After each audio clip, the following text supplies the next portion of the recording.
प्यारे बच्चों, कैसे हैं आप? उम्मीद करूंगा आप सभी स्वस्थ और मस्त होंगे। मैं हूं आपका आशीष सर, लेके आया हूं आपके लिए एक नया पार्ट, हिंदी वसंत भाग 3 यानी कि क्लास 8 में जो हमारे पास दूसरा पार्ट है लाख की गोलियां।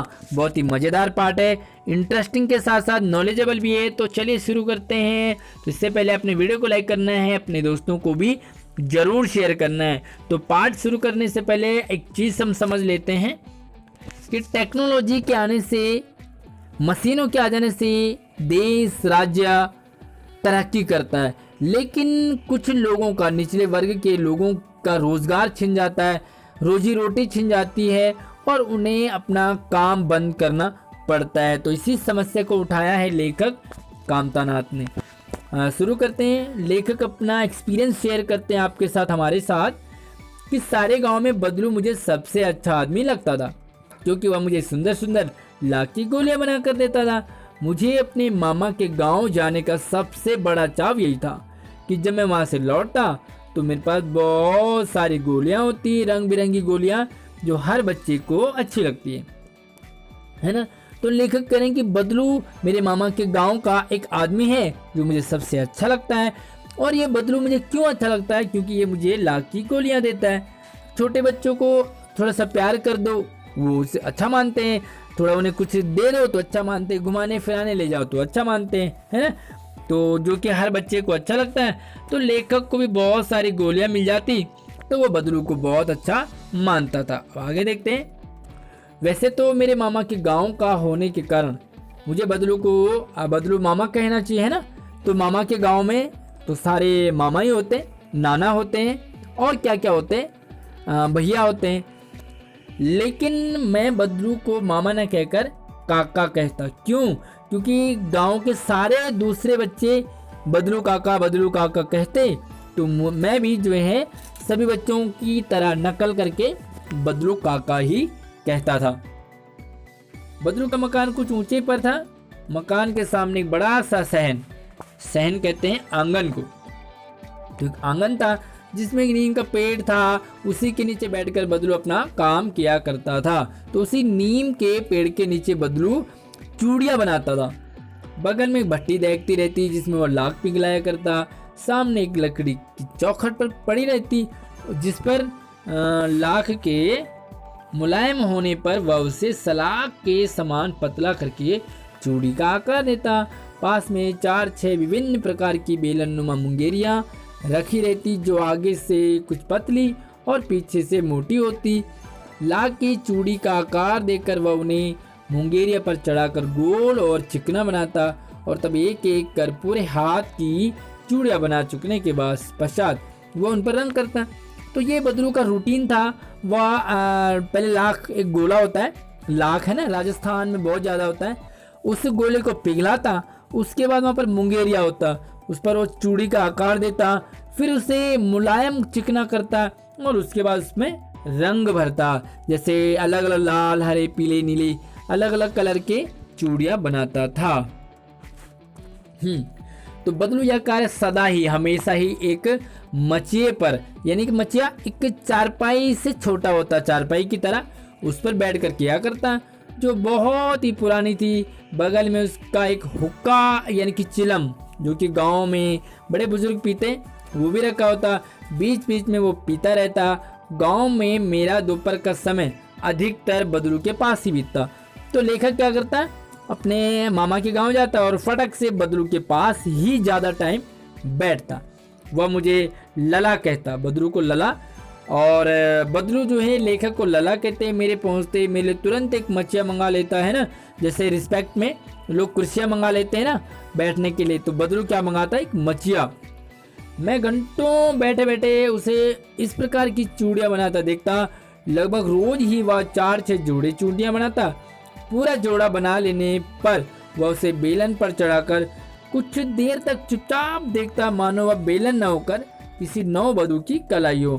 तो लेखक जो है वो बदलू चूड़ियाँ बनाता बड़ी मेहनत से, बड़े प्रेम से, और जब चूड़ियाँ बना लेता तो उसे देखता कि मैंने कितनी अच्छी चूड़ियाँ बनाई है, तो अच्छा लगता उसे अपने काम पर। बदलू मनिहार था। मनिहार यानी कि चूड़ियाँ बनाने वाला, चूड़ियाँ बेचने वाला। चूड़ियाँ बनाना उसका पैतृक पेशा था। अब ये पैतृक पेशा क्या है? पैतृक यानी कि जो बाप दादा से चला आ रहा हो, यानी कि बदलू के पापा भी चूड़ियाँ बनाते, बदलू के दादा भी चूड़ियाँ बनाते और उससे और पीढ़ी दर पीढ़ी चूड़ियाँ बनाने का उनका काम था। और वास्तव में वह बहुत ही सुंदर चूड़ियाँ बनाता। उसकी बनाई हुई चूड़ियों को की खपत बहुत थी, है ना। तो वो जो भी चूड़ियाँ बनाता वो डिमांड बहुत थी। उस गांव में तो सभी स्त्रियाँ उसकी बनाई चूड़ियाँ पहनती ही थी।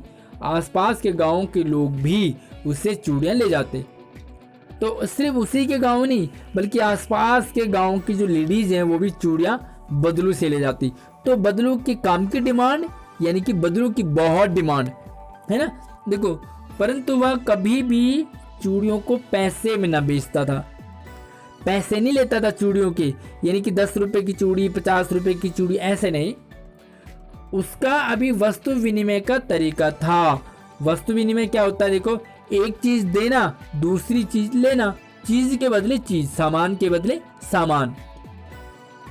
तो लोग अनाज के बदले उससे चूड़ियाँ ले जाते। तो बदलू स्वभाव से बहुत सीधा था।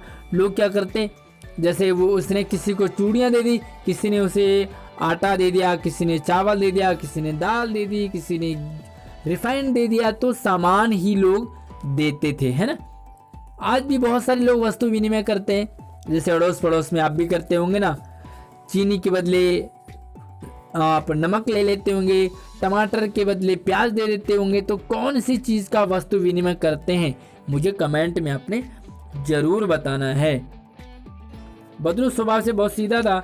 मैंने कभी भी उसे किसी से झगड़ते नहीं देखा, लड़ाई नहीं करता था, बहुत सीधा था। लेकिन हाँ, शादी विवाह के अवसरों पर वह थोड़ा जिद पकड़ लेता। कौन सी जिद? देखो, शादी में उसने लाख की चूड़ियाँ बनाता था वो दुल्हन के लिए। तो वहाँ पर वो कहता कि भाई मुझे देखो चूड़ियों के बदले कुछ सामान चाहिए, पैसे चाहिए। तो वो क्या करता, सारी कसर निकाल देता। आखिर सुहाग के जोड़े का महत्व तो ही और है ना। तो क्या हुआ, लेखक कह रहे हैं कि मुझे याद है मेरे मामा के यहाँ किसी लड़की के विवाह पर जरा सी बात पर बिगड़ गया था, फिर उसको मनाने में लोहे लग गए। लोहे लग गए मुहावरा है, यानी कि बहुत मेहनत लगी। तो विवाह में इसी जोड़े का मूल्य इतना बढ़ जाता है कि उसके घरवाली के लिए बहुत सारे कपड़े मिल जाते, ढेरों अनाज मिल जाता, उसको उसके लिए पगड़ी मिल जाती और बहुत सारे रुपए भी मिल जाते। वैसे नॉर्मली वो वस्तु विनिमय करता, लेकिन शादी के टाइम वो बहुत सारा सामान भी लेता, है ना। तो चलिए आगे देखते हैं। आगे इस कहानी में बहुत इंटरेस्टिंग कहानी है ये। यदि संसार में बदलू को किसी बात से चिढ़ थी, वो गुस्सा नहीं होता था, लेकिन एक बात से गुस्सा होता, कांच की चूड़ियों से। अगर वो किसी लेडीज के हाथ में कांच की चूड़ियां देख लेता तो वह अंदर ही अंदर कुड़ उठता, यानी कि बहुत गुस्सा आता उसे। और कभी कभी तो 2-4 बातें भी सुना देता। वे कांच की चूड़ियां लोग लेडीज पहनने लगे तो कहीं ना कहीं बदलू का डिमांड कम हो जाता, है ना। मुझसे तो वो घंटों बातें किया करता, कभी मेरी पढ़ाई के बारे में पूछता, तो कभी घर के बारे में, कभी शहरी जीवन के बारे में, है ना। तो लेखक के साथ काफ़ी बातें होती बदलू की। मैं उससे कहता कि शहर में तो सब लोग कांच की चूड़ियाँ पहनते हैं, तो वह उत्तर देता, शहर की तो बात ही और है लला, वहाँ तो सभी कुछ होता है ना। तो शहर में तो क्या क्या कुछ होता है, कैसे कैसे काम होते हैं। वहाँ तो औरतें अपने मर्द का हाथ पकड़कर सड़कों पर घूमती भी हैं, लेकिन गांव में तो अगर औरत मर्द ने हाथ पकड़ लिया एक दूसरे का तो लोग कहते हैं कैसे लोग हैं, कैसे बेशरम लोग हैं ना। फिर उनकी कलाइयाँ नाजुक होती है ना, लाख की चूड़ियाँ पहने तो मोच आ जाए। ये बदलू थोड़ा सा व्यंग्य करता, कमेंट करता। कभी कभी बदलू मेरी अच्छी खासी खातिर भी करता। जिन दिनों उसकी गाय के दूध होता वह मेरे लिए मलाई बचा कर रखता। और आम के फसल में तो लेखक के मजे आ जाते, रोज आम खाने को मिलते। परंतु इन सब बातों के अतिरिक्त जिसका मुझे वो अच्छा लगता वह था लाख की गोलियां। तो रोज मुझे 2-4 गोलियां मिल जाती थी। मैं बहुधा हर गर्मी की छुट्टी में अपने मामा के यहाँ चला जाता और एक आध महीने वहाँ रहकर स्कूल खुलने के समय में वापस आ जाता। आप भी जाते होंगे अपने गर्मियों की छुट्टियों में, कोई मामा के, कोई नाना के, कोई बुआ के, अलग अलग जगह जाते हैं ना आप लोग भी। तो आप कहाँ जाते हैं छुट्टियाँ बिताने? मुझे आप कमेंट में ज़रूर अपना एक्सपीरियंस बताएं कि कहाँ जाते हैं आप। परंतु 2-3 बार ही मैं अपने मामा के यहाँ गया होऊंगा, तभी मेरे पिता की एक दूर शहर में बदली हो गई और एक लंबी अवधि यानी कि लंबे टाइम तक मैं अपने मामा के गांव नहीं जा सका। तो लेखक कह रहे हैं कि मेरे पिताजी की कहीं बदली हो गई तो मैं मामा के गांव नहीं जा पाया। लगभग 8-10 वर्षों के बाद जब मैं वहां गया तो मैं इतना बड़ा हो चुका था कि अब ला की गोलियों में मेरी रुचि नहीं रह गई। अब और बड़ा हो गया ना, तो देखो हर एज में हमारी पसंद दूसरी होती है। छोटे बच्चे कंचों से खेलते और बड़े हो गए तो बैडमिंटन से खेलने लगे और बड़े हो गए तो मोबाइल से खेलने लग गए, है ना। तो अब लेखक कह रहे हैं कि मुझे लाख की गोलियां अच्छी नहीं लगती थी, अतः गांव में होते हुए भी कई दिनों तक मुझे बदलू का ध्यान ही नहीं आया। इसी बीच मैंने देखा कि गांव की लगभग सभी स्त्रियां कांच की चूड़ियां पहने, विरले ही हाथों में मैंने लाख की चूड़ियां देखी। एक दिन सहसा मुझे बदलू का ध्यान आया। लेखक कह रहे कि मुझे अचानक से बदलू की याद आई। कैसे? बात यह है कि बरसात में मेरे मामा की छोटी लड़की आंगन में फिसल गई, गिर गई और उसके हाथ में कांच की चूड़ी टूटकर कलाई में घुस गई और खून बहने लगा। मेरे मामा उस समय घर पर नहीं थे, मुझे उसकी मरहम पट्टी करनी पड़ी। तभी सहसा अचानक मुझे बदलू का याद आया तो मैंने सोचा बदलू से मिलाऊं। अतः शाम को मैं घूमते घूमते कहाँ चला गया? बदलू के घर, और वो चबूतरे पर एक नीम के जो पेड़ था उसके नीचे खाट पर लेटा था। नमस्ते बदलू काका, मैंने भी कह दिया, है ना। नमस्ते भैया। उसने मेरी नमस्ते का उत्तर तो दिया, उठकर खाट पर भी बैठ गया, परंतु उसने मुझे पहचाना नहीं और कुछ देर मेरी ओर निहारता रहा, देखता रहा। जैसे कि बुढ़ापा आ जाता है ना तो पहचान नहीं पाते। मैं हूँ जनार्दन काका, आपके पास से गोलियां बनवा कर ले जाता था। मैंने अपना परिचय दिया। बदलू फिर भी चुप रहा, मानो वो अपनी स्मृति पटल यानी कुछ याद कर रहा हो। और तभी एकदम बोल पड़ा, आओ आओ लला बैठो, बहुत दिन बाद गांव आए, पहचान गया? तो कहा कि बहुत दिन बाद आए। हाँ, इधर आना ही नहीं हो सका काका, मैंने चारपाई पर बैठते हुए उत्तर दिया। तो लेखक कह रहे हैं कि हाँ, मैंने भी कह दिया कि मैं यहाँ अब बहुत कम आता हूँ, पिताजी की बदली हो गई और मेन चीज में बड़ा भी हो गया तो मुझे लाख की गोलियां भी अच्छी नहीं लगती। कुछ देर बाद फिर शांति रही। मैंने इधर उधर दृष्टि दौड़ाई, न तो उसकी मचिया और न ही उसकी भट्टी। जिस मछली पर बैठकर वो चूड़ियां बनाता, जिस भट्टी पर बैठकर वो लाख पिघलाया करता, कुछ भी नहीं दिखा वहां पर। आजकल काम नहीं करते? मैंने भी पूछ दिया कि काका आजकल चूड़ियां नहीं बनाते क्या? नहीं लला, काम तो कई साल से बंद है। मेरी बनाई हुई चूड़ियां कोई पूछे तब तो। गांव गांव में कांच का प्रचार हो गया। बहुत कुछ देर तक चुप रहा, फिर बोला, मशीन युग है ना यार लला, आजकल सब काम मशीन से होता है, खेत भी मशीन से जोते जा रहे हैं और फिर जो सुंदरता कांच की चूड़ियों में होती है लाख में कहाँ संभव है। तो बदलू का दिल भर आया। वह रोने वाले बातों से कि भैया मेरी बनाई चूड़ियाँ कोई पहनता नहीं है, सब कांच की चूड़ियाँ पहनते हैं और मशीन आ गया है, मेरा काम बंद हो गया है, खाने पीने की प्रॉब्लम हो गई है। तो जितना हमारा देश मशीन के कारण, टेक्नोलॉजी के कारण डेवलप करता है, उतना ही निचले तबके का इंसान बड़ा एक उसका रोजगार छिन जाता है। लेकिन कांच बड़ा खतरनाक होता है, बड़ी जल्दी टूट जाता है। मैंने भी कह दिया, नाजुक तो फिर होता ही है लला। कहते कहते उसे खांसी आ गई और वह देर तक खांसता रहा। मुझे लगा उसे दमा है ना। तो शरीर अवस्था भी हो चुका था, उसका भी बुढ़ापा भी आ गया था। जाने कैसे उसने मेरी शंका भांप ली। तो वो बोला, बदलू बोला कि नहीं, मुझे दमा नहीं है बल्कि फसली खांसी है। फसली खांसी जो कि सीजनेबल होती है, हर सर्दी में हो जाएगी, हर बरसात में, हर गर्मी में हो जाती है ना कोई चीज़ें, तो उसे कहते हैं फसली। मैं भी चुप रहा, मुझे लगा उसके अंदर कोई बड़ी व्यथा है, बहुत बड़ा दर्द छुपा है बदलू के मन में। आप भी समझ रहे होंगे कौन सा दर्द छुपा है। मुझे भी लगता है कि उसका काम बंद हो गया, मशीन आ गया, लोग कांच की चूड़ियां पहनने लगे और बदलू की चूड़ियां कोई नहीं पहनता, जिसके कारण उसे बहुत बड़ी प्रॉब्लम, मुसीबत आ गई। मैं देर तक सोचता रहा कि इस मशीन युग ने कितने हाथ काट दिए। कुछ देर फिर शांति रही, मुझे अच्छी नहीं लगी। तो लेखक सोचने लगा कि मशीन के आने से ना जाने कितने लोगों के हाथ कट गए, यानी कि कितने लोगों का काम बंद हो गया, कितने लोगों का रोजगार छिन गया, कितने लोगों को रोजी रोटी खाने की समस्या आ गई। किसके कारण? मशीन के कारण। तो मैंने भी टॉपिक चेंज कर दिया, आम की फसल कैसी है काका। कुछ देर पश्चात मैंने बात का विषय बदलते हुए पूछा, अच्छी है लला, बहुत अच्छी है। उसने लेकर उत्तर दिया और अंदर अपनी बेटी को आवाज़ दी, अरे रज्जो, लला के लिए आम तो लिया।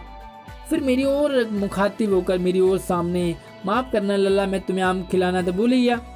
नहीं नहीं काका, आम तो इस साल बहुत खाए हैं। लेखक ने भी कह दिया, वाह, बिना आम खिलाए तो मैं आपको भेजूंगा नहीं। तो कई बार लोग भी जब आप किसी के घर में जाते हो तो वहाँ पर आपकी कुछ सेवा होती है ना, इसी तरीके से। मैं चुप हो गया। मुझे वे दिन याद आ गए जब वह मेरे लिए मलाई बचा कर रखता, आम खिलाता, मेरे लिए मच्छियाँ लगाता है ना, लाख की गोलियाँ देता। गाय तो अच्छी है ना काका? मैंने पूछा। गाय कहाँ है लला? 2 साल हुए बेच दी, कहाँ से खिलाता? यहाँ बदलू के खुद के खाने की नौबत आ गई है तो गाय को कहाँ से खिलाता? इतनी नौबत आ गई, इसलिए गाय भी बेचनी पड़ी। ऐसी कंडीशन बदलू की सिर्फ मशीन के आ जाने से। इतने में रज्जो, उसकी बेटी, अंदर से एक डलिया में ढेर सारे आम ले आई। यह तो बहुत है काका, इतने कहाँ खा पाऊंगा। मैंने भी कह दिया। वाह वाह, हंस पड़ा। वह भी शहरी ठहरे ना, मैं तुम्हारी उम्र का था तो इसके चौगुने आम एक टाइम, एक वक्त में खा जाता था। आप लोगों की बात ही कुछ और है, मैंने उत्तर दिया। तो सवाल जवाब लेखक के और बदलू के साथ भी। आजकल के बच्चे थोड़ा सा खाते हैं और वो उनका पेट भर जाता है ना। अच्छा बेटी, लला को 4-5 बढ़िया वाले आम छांट के दे दो, सिंदूरी वाले आम, है ना। सिंदूरी यानी कि आम की वैरायटी है, खाए होंगे आपने। देखो लला कैसे इसी साल यह पेड़ तैयार हुआ तो कुछ अच्छे अच्छे आम जो है अपनी बेटी से कहता है कि लला को, लेखक को छांट के दे दो। तो रज्जो के 4-5 अपने अंजुली में लेकर आई आम लेने के लिए। मैंने जैसे ही हाथ बढ़ाया तो मेरी निगाह, मेरी नज़र एक क्षण उसके हाथों पर ठिठक कर गई। गोरी गोरी कलाइयों पर लाख की चूड़ियाँ बहुत अच्छी लग रही थी। तो लेखक जो लाख की चूड़ियाँ थी बदलू के, तो बदलू की बेटी के हाथ में लाख की चूड़ियाँ पहनी थी आज भी, है ना। तो बदलू ने मेरी दृष्टि देख ली कि वो मेरी बेटी की कलाइयों को देख रहा है। बोल पड़ा, यही आखिरी जोड़ा बनाया था मैंने जमींदार साहब की बेटी के विवाह पर। 10 आने पैसे मुझको दे रहे थे, मैंने जोड़ा नहीं दिया, कहा शहर से ले आओ। तो लेखक कह कि बदलू ने कहा कि 10 आने, उस टाइम के 10 आने बहुत थे, 10 आने भी दे रहा था लेकिन मैंने दिए नहीं और मैंने कह दिया तुम भी शहर से ही ले आओ। मैंने आम तो ले लिए और खाकर थोड़ी देर चला गया। मुझे प्रसन्नता हुई कि बदलू ने हार कर भी हार नहीं मानी। क्यों? उसका मन बड़ा था, भले उसका रोजगार छिन गया हो, भले उसको रोजी रोटी की समस्या आ गई हो, लेकिन आज भी बदलू के दिल में वो काम करने का एक ललक था और उसने अंतिम जोड़ा भी बेचा नहीं बल्कि अपनी बेटी को पहना दिया। चलो मेरी बेटी के पास रहे। उसका व्यक्तित्व कांच की चूड़ियों की तरह जैसा नहीं था जो आसानी से टूट जाए, तो इस तरह ये है लेखक बदलू और इनके बीच की वार्तालाप। मशीन के आ जाने से कितने लोगों के रोजगार छिन गया, कितने लोगों को रोजी रोटी की समस्या आ गई। आपने भी अपने आसपास ऐसे लोग देखे होंगे जिनका मशीन के आ जाने से रोजगार छिन गया। मुझे अपना एक्सपीरियंस जरूर शेयर कीजिए वीडियो के कमेंट में, और कैसे लगी वीडियो कमेंट करके शेयर जरूर करें। वीडियो को लाइक करना ना भूलें। नई वीडियो में मिलते हैं। अगर आपको इसके क्वेश्चन आंसर समझने हो तो आप मुझे कमेंट कर सकते हैं, मैं आपको इनके क्वेश्चन आंसर की भी वीडियो बना कर दूंगा। धन्यवाद।